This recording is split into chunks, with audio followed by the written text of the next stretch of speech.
we'll be starting now with this next talk.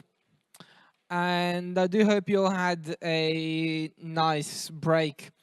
And our next topic will be given by Srdjan Mladjenovic, who is a IT professional with 15 years of experience. And he's passionate about using data and advanced analytics solutions to improve clients' business processes. Over the course of his career, he has attained in-depth knowledge and experience in software engineering, data analytics, and product management. During his talk on predictive analytics and digital pricing, we'll learn how, until recently, the law of supply and demand dictated price variations. And now, with the rise of big data and AI, they transform the way business make pricing decisions, turning the market into a battlefield of AI algorithms with data and competition prices, shopping behavior, and geolocations. So, without further ado, I would like to give you a round of applause for our next speaker. Thank you.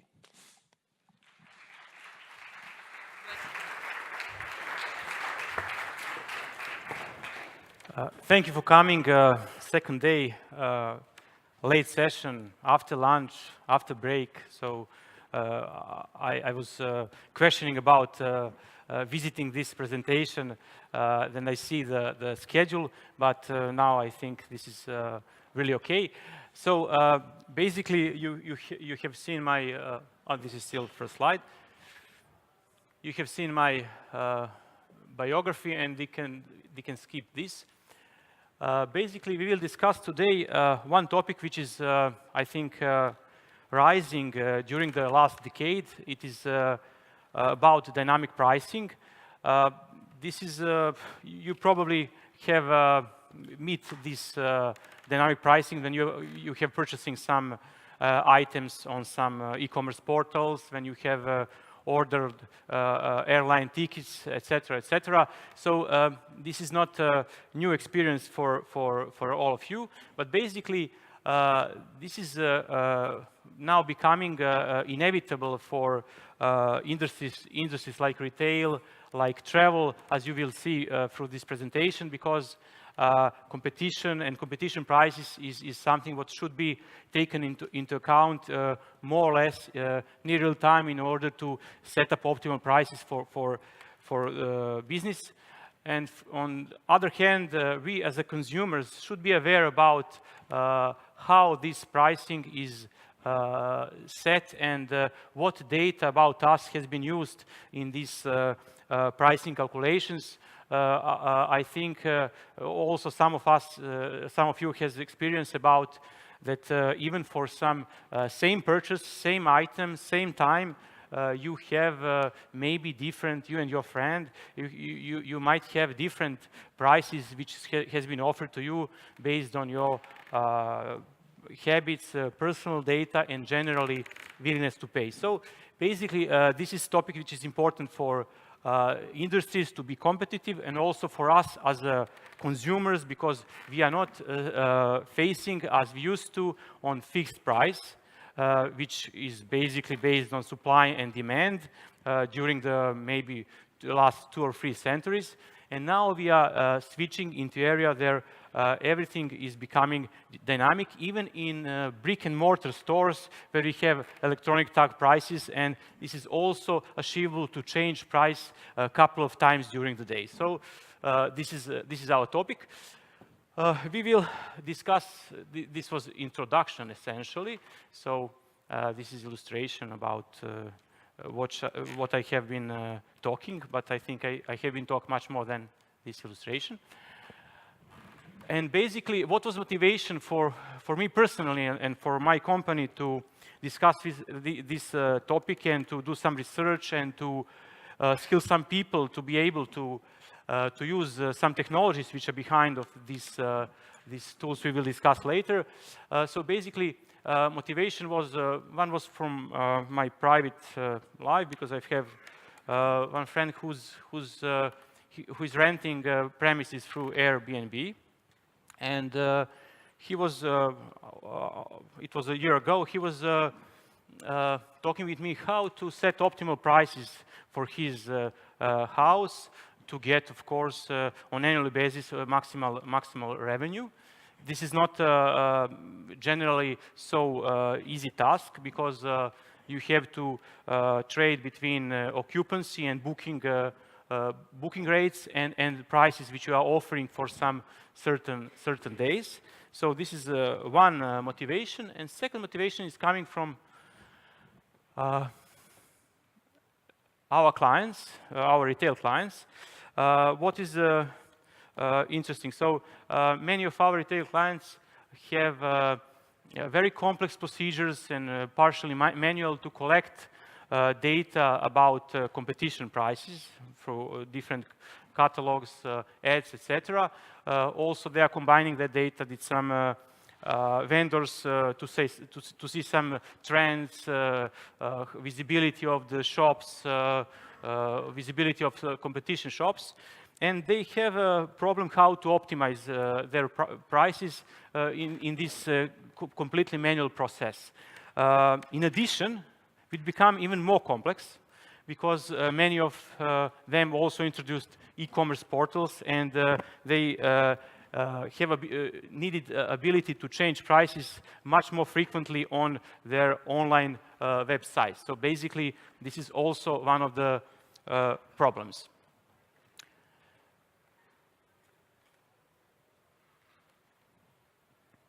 When we are talking about history and industry overview of dynamic pricing, first industry was electricity.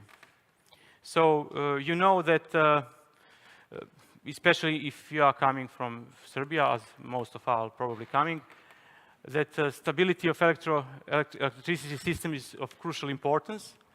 And this depends on demand in supply of electricity, of energy.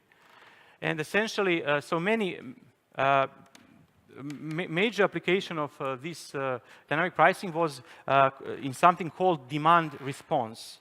So idea is how to transform demand patterns of end consumers, which could be industry or retail end users, to be more favorable to patterns which are according to the energy production and stability of the system. So basically, demand response is how we change with dynamic pricing use of consumption of electricity, and benefit for end consumers would be, of course, reduced electricity bills.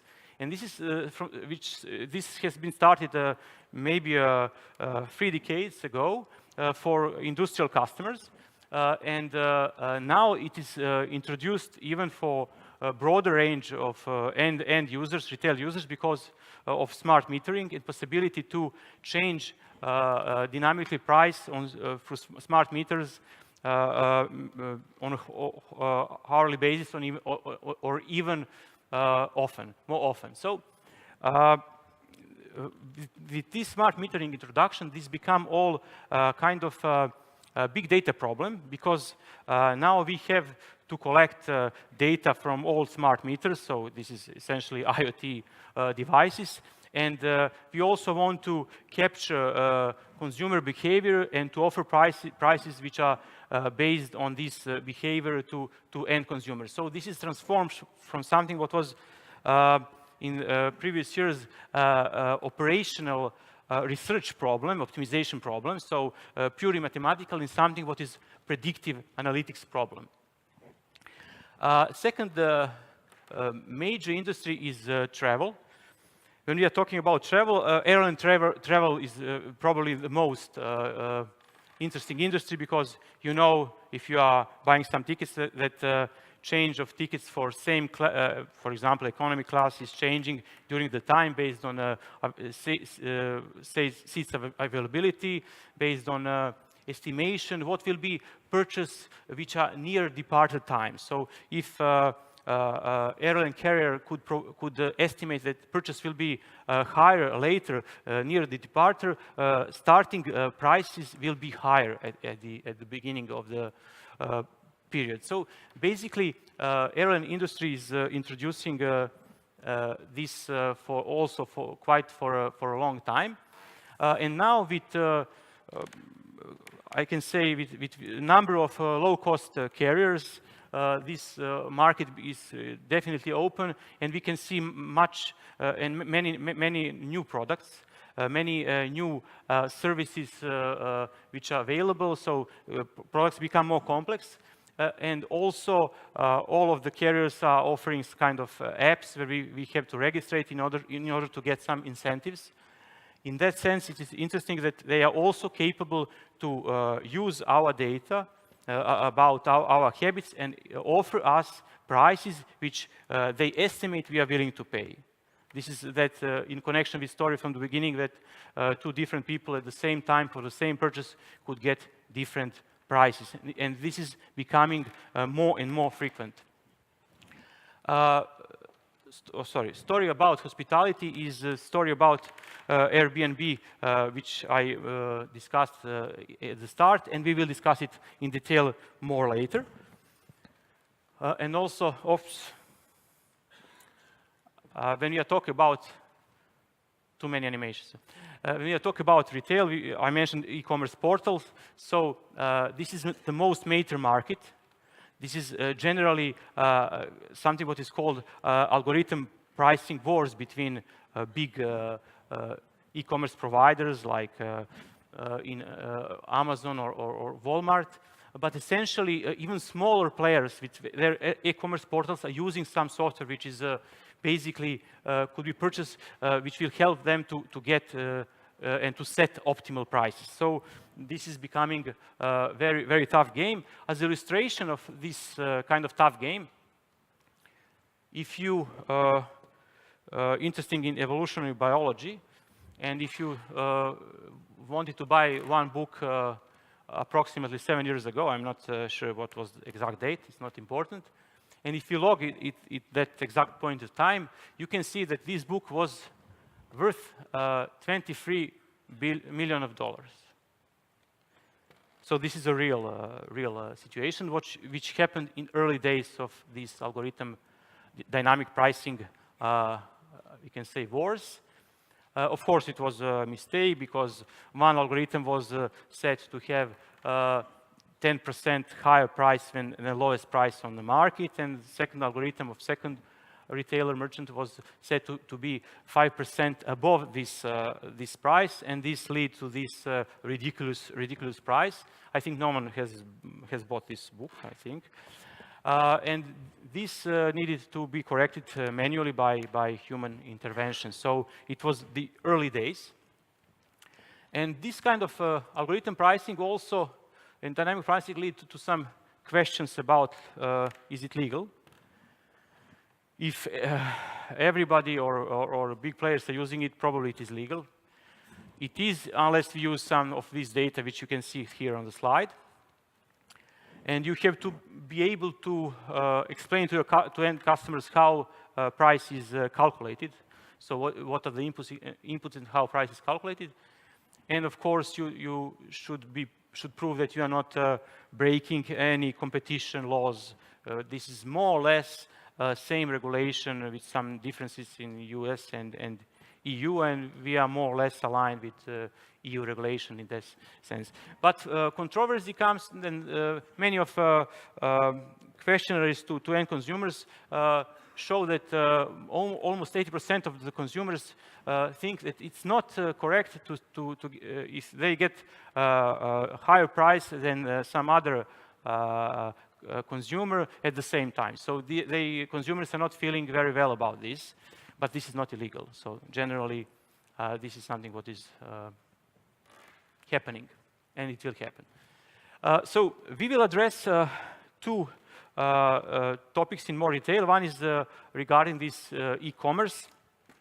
This is a kind of framework for e-commerce. It's e-commerce price bots. This is something what is some procedure or life cycle which is used by many retailers, but essentially we don't have, of course, data what exactly Amazon is doing, because part of their power is related to technology, how to scan prices of their competition and how to block competition to scan easily their prices. For example, it was one situation approximately a year ago, then Walmart wasn't able to scan Amazon prices for almost 2 weeks because of anti-bot system software which has been developed and put in production to protect their website.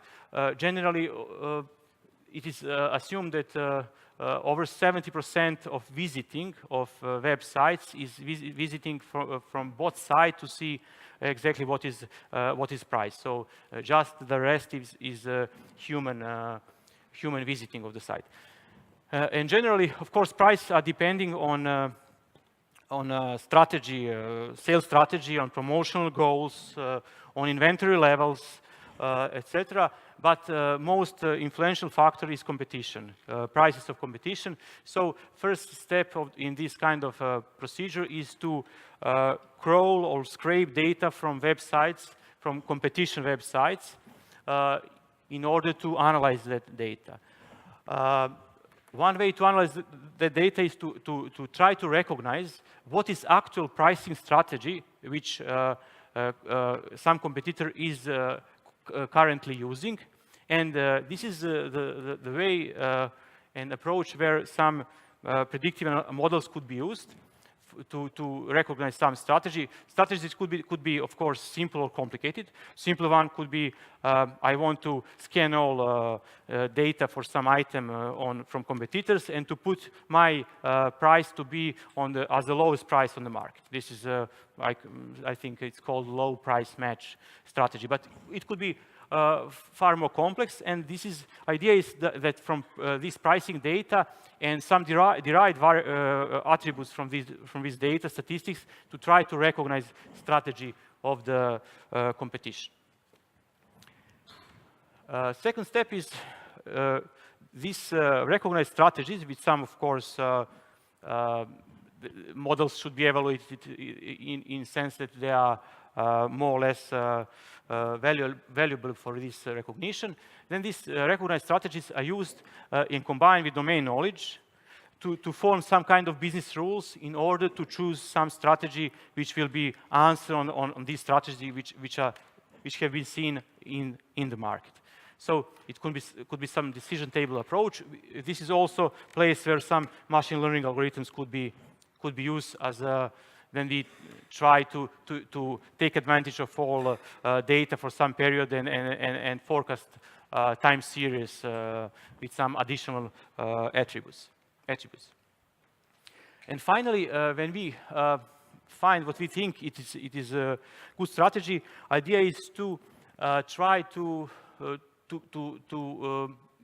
some category managers or people who are well aware about the products and pricing to possibly see this and override maybe some prices, which is not how, of course, Amazon is doing, because this frequency is very high. Some changes to prices is doing even more than 100 daily. But in some other cases, this is also a capability which should be supported by this kind of framework. Oops. So this is a kind of repricing engine which should then put in production or on website these kind of new prices. Of course, this is a cycle. Competition is reacting on changes of price which we have been made, and also competition have been made some changes, and this process is repeating. So there are many possible variances around this, but this is kind of one approach called price bots. Second problem, excuse me, how much time do I have? Oh, time, okay. Is related to mentioned Airbnb case. So in case of Airbnb, in that moment, and we have discussed this, I have discussed with my friend, there was any tools on Airbnb which could help to set some optimal prices. But later they have introduced something what is called price tags and smart pricing. Price tags is kind of coloring each listing night in a calendar in order to see probability of booking some at some exact day, some exact listing during the next 30 days.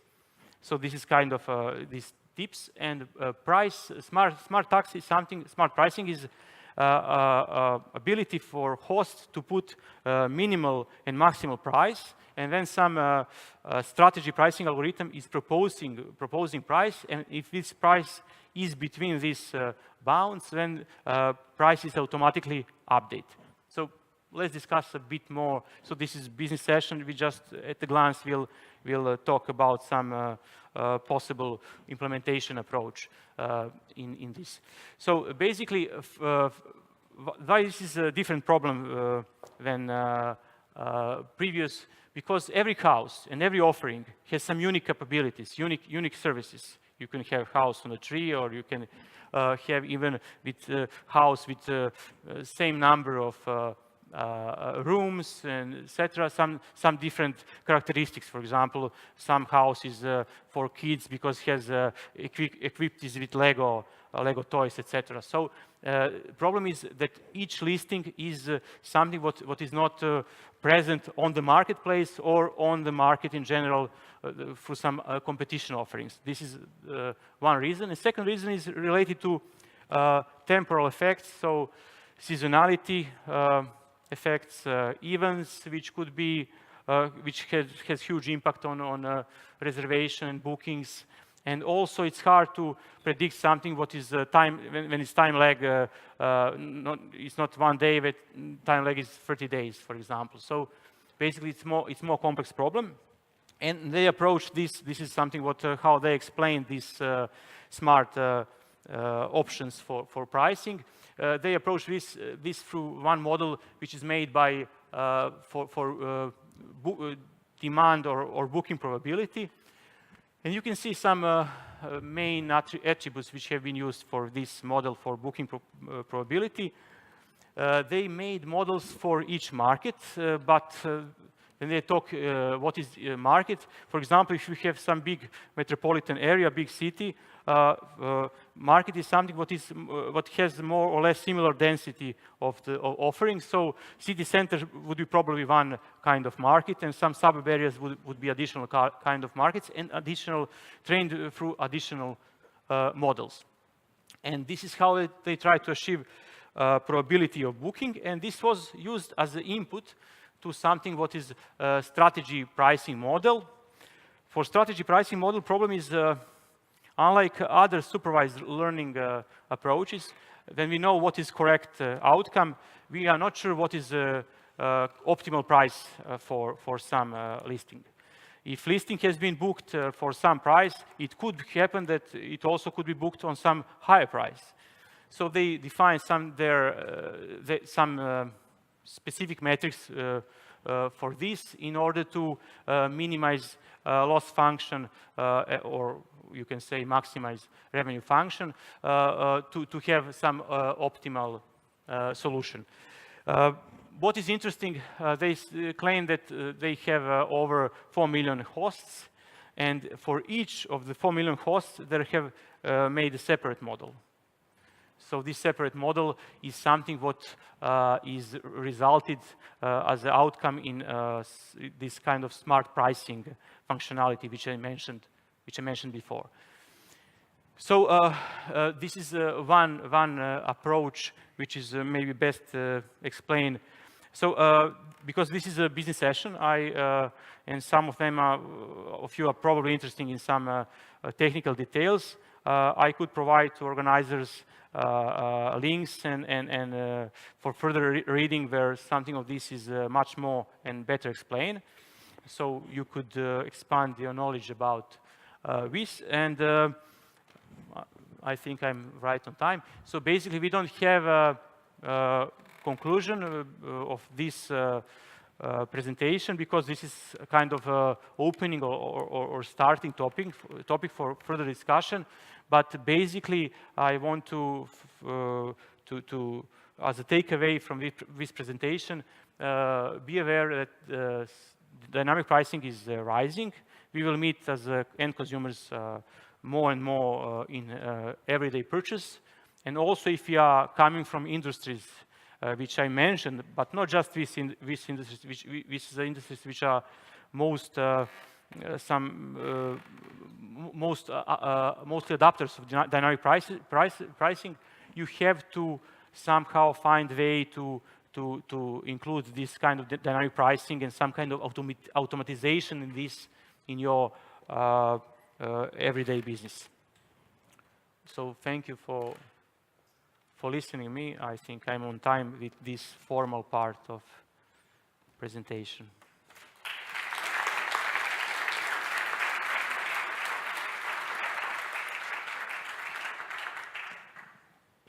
Thank you, Srdjan, for this talk. And yes, we do have some questions from the audience. Reminder for the rest that it's the same as always. So it's dsc.network/Q/A/Tesla with a capital T, case sensitive. The first question I have for you is, do you take into account cross-product correlations?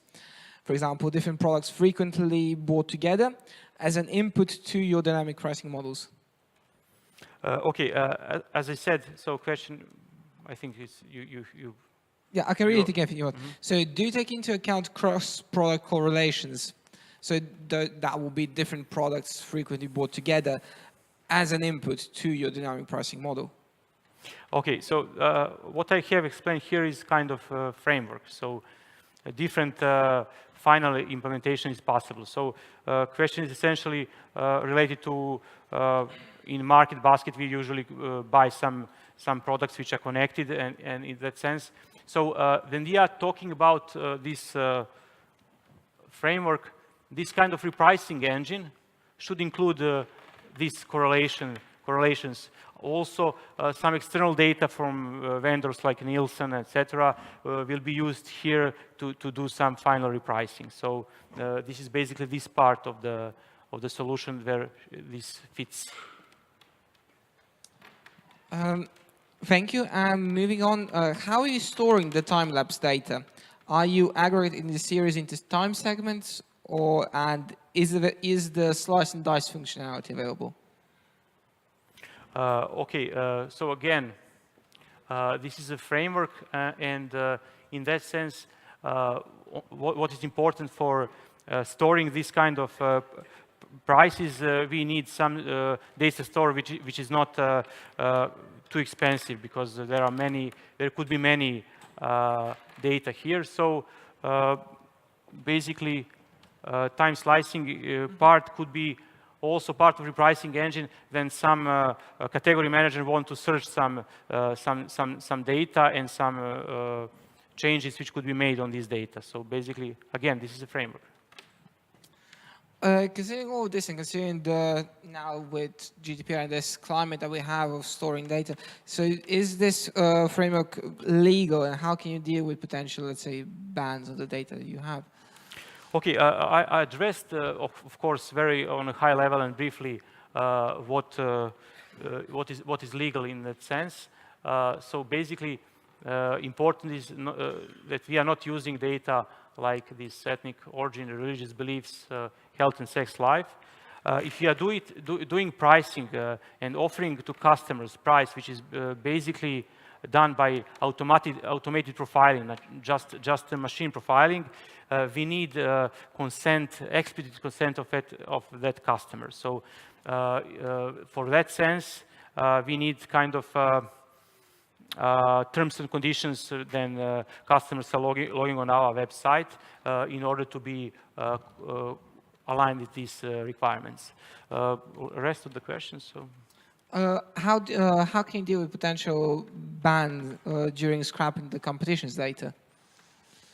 So when we are all these bans or anti-bot programs basically last for a certain time. So they are somehow new versions of software which could do web crawling is arriving, and more or less this is a battle where we are able to scrape competition data. So it could be sometimes like it was with Walmart case when you are not able to scrap it, but recently it is overcome somehow.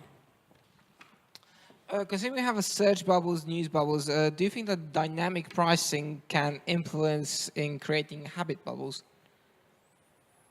I'm not sure if I understood the question well. So habit bubbles. Perhaps the person that asked the questions Someone could explain the question. Stand up and then we can give you the microphone. Yes, of course. Could you explain, please, the question further? We're giving you a microphone. Just wait a second.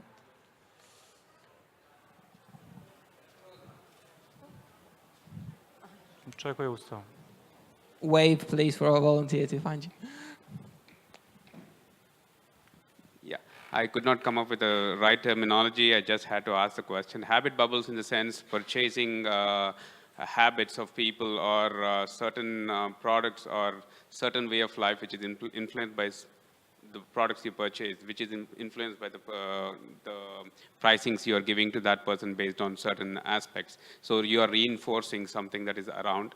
And in the end, the person ends up with certain brands or certain products or a tendency to have preference for certain things just because he or she is surrounded by more offers on these products or these services or something like that. Just like in news bubbles where you tend to read only particular kind of news or you're surrounded by certain kind of news, just because it is reinforced by your search keywords and everything, I'm looking at that reinforcement happening in your purchasing habits, and so habit bubble I said in that way in terms of services or products. For example, recommendations engine also works in the same way parallelly, where certain people like some books and similar books keep coming in your recommendations. And if you start to give better pricing on this book because you tend to see a tendency of that person buying this book, there's a good chance that you're reinforcing that habit and that person is not getting out of it or something like that. Okay. I'm not sure about the answer on this question because I'm not.